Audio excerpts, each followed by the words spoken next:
Seguimos então acompanhando as declarações, as falas do relator da reforma, deputado Aguinaldo Ribeiro. Querido amigo Baleia Rossi, que é autor dessa PEC, e que Baleia, Vossa Excelência, também, assim como todos nós, entrará para a história. A turma aqui vai me controlando aqui no... É para poder estar tudo certinho, gente, aqui. O nosso amigo Reginaldo Lopes, que coordenou o grupo de trabalho. Puder aumentar um pouquinho o som, que a voz aqui já está indo pro beleléu. Amigo Aguinaldo, finalizando. Vou finalizar, presidente, é que eu fui instruído aqui a... Vou finalizar, só agradecer o grupo de trabalho, a Reginaldo, a todos os que trabalharam, Sidney está aqui, Jonas Donizete, Ivan Valente, Tabata Amaral, Mauro Benevides Filho, Adair Filho, Saulo Viana. Quem mais? Estou esquecendo alguém, Saulo? Seguimos em Brasília, enquanto a gente acompanha as falas do relator Aguinaldo Ribeiro, aguardando já o resultado dessa votação em primeiro turno. Eu chamo o Bruno Pinheiro, que tem mais informações para a gente, ele que está lá pertinho desses deputados que estão discutindo essa pauta tão aguardada. Bruno, com você.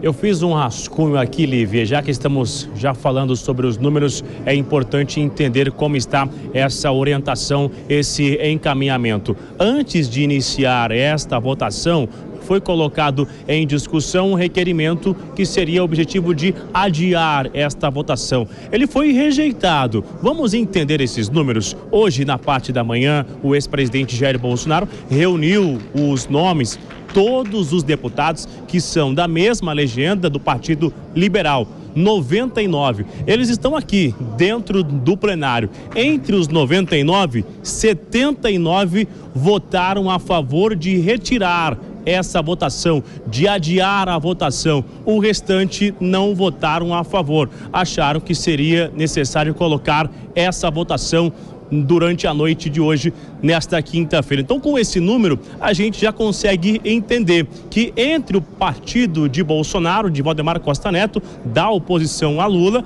existe um número, cerca de 15 deputados que estão a favor. Então, para a gente entender o número 79 deputados no requerimento de retirada dessa votação na noite de hoje e um número muito menor a favor. A expectativa era de se fechar uma questão que é quando ninguém vota a favor, que acharam que não tinha como colocar em votação um relatório que chegou na última hora. Então vamos aguardar finalizar esta votação e já com esse número da oposição. Relembrando que houve um esforço gigantesco do relator, do líder do governo, o deputado José Guimarães, para tentar articular e conseguir a vitória ainda antes do recesso. Lívia. José Guimarães e principalmente do presidente da Câmara dos Deputados, Arthur Lira, como nós pudemos acompanhar. Bruno, muito obrigada pelas informações. Daqui a pouquinho a gente segue acompanhando ao vivo como estão as movimentações na Câmara dos Deputados. Agora, Nelson Kobayashi, quero te ouvir a respeito dessas apurações do Bruno Pinheiro. Havia uma orientação do partido para que a bancada fosse completamente contra a aprovação da reforma tributária. Mas por essas apurações, se nós temos aí cerca de 15 a 20 deputados que nem quiseram adiar a discussão, então nem todos seguiram essa orientação. Claro, Kobayashi, já a gente volta a conversar. O deputado Aguinaldo Ribeiro terminou agora de fazer as suas falas, as suas declarações. Vamos acompanhar o resultado da votação que sai já. O deputado Aguinaldo, já está no sistema. Já sim, senhor presidente. Já está no sistema, nós faremos a leitura. E Vossa Excelência, depois do resultado, é a próxima votação, antes da votação dos destaques, para que todo o plenário tenha conhecimento de todas as alterações que foram promovidas com pedidos de acordo, independente do texto que foi publicado, original da reforma tributária que nós votamos hoje. A emenda aglutinativa vem para dar transparência para dar conhecimento ao plenário de tudo que foi acordado. Está encerrada a votação. Agora vamos lá, apuração dos votos.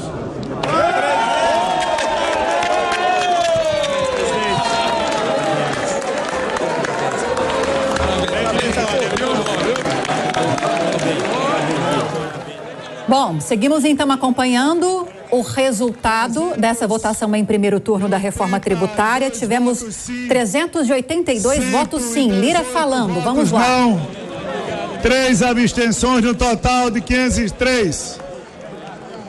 Está aprovado em primeiro turno a reforma tributária do povo brasileiro.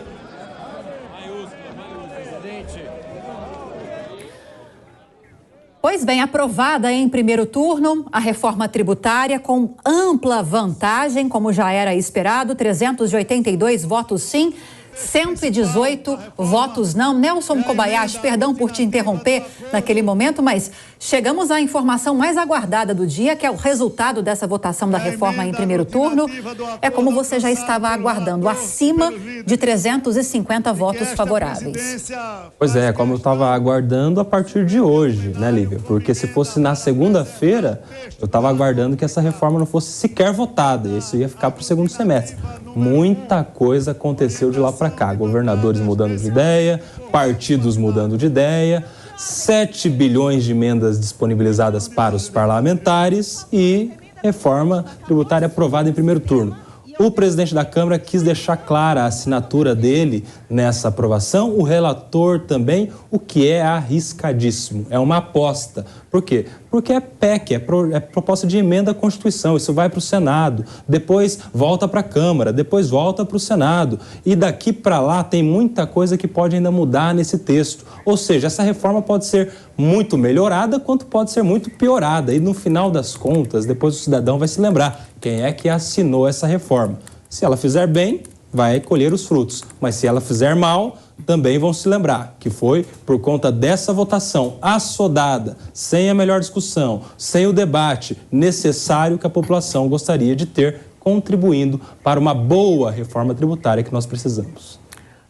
Continuamos em Brasília, mas agora da Câmara, de dentro da Câmara dos Deputados para o lado de fora, com Bruno Pinheiro, que tem mais informações para a gente. Bruno conversa com o líder do governo, o deputado José Guimarães, ao vivo. Vamos ouvir. É um sinal evidente de que o Brasil vive um grande momento de reconstrução. E essa proposta aprovada, ela tem uma importância muito grande, porque é uma proposta de reforma tributária justa, mantém uma coisa que é fundamental, que é a isenção da cesta básica nacional, barateando os produtos. Portanto, foi a melhor coisa que nós fizemos em 2023, nesses 6, 7 meses de governo do presidente Lula. Houve uma reclamação sobre essa autonomia dos municípios, também reclamaram os governadores. Essas reuniões foram importantes, líder, para chegar a um resultado? Veja, você votar uma reforma depois de 40, 50 anos, se não tivesse reclamação, não era normal. Portanto, foi sim uma vitória grande. As reclamações foram menores frente à estrondosa vitória que nós obtivemos hoje. O senhor espera o resultado aumentar os votos no segundo turno? Já está de bom tamanho, 382 votos. Não tem o que conversar mais, é tocar o segundo turno, levar para o Senado e promulgarmos o quanto antes, porque ela é uma reforma boa para o país. Ok, líder, muito obrigado. Uma entrevista ao vivo com o líder do governo, o deputado José Guimarães, acabou de sair do plenário, conversou aqui em primeira mão, uma entrevista exclusiva com o jornal Jovem Pan. Esse é o retrato após a votação. Uma vitória foi considerada por parte do governo, o líder aí reconhecendo essas reuniões, Lívia, que na última semana vários governadores, diversos líderes estiveram aqui no Congresso Nacional e agora, de fato, foi aprovado em primeiro turno. Vale ressaltar que é necessário ser aprovado no segundo turno e, na sequência, ser enviado ao Senado Federal. A oposição já está se articulando sobre o que vai acontecer a partir de agora, Lívia. Ótimo trabalho mais uma vez, Bruno Pinheiro. Até a próxima. Boa noite a você.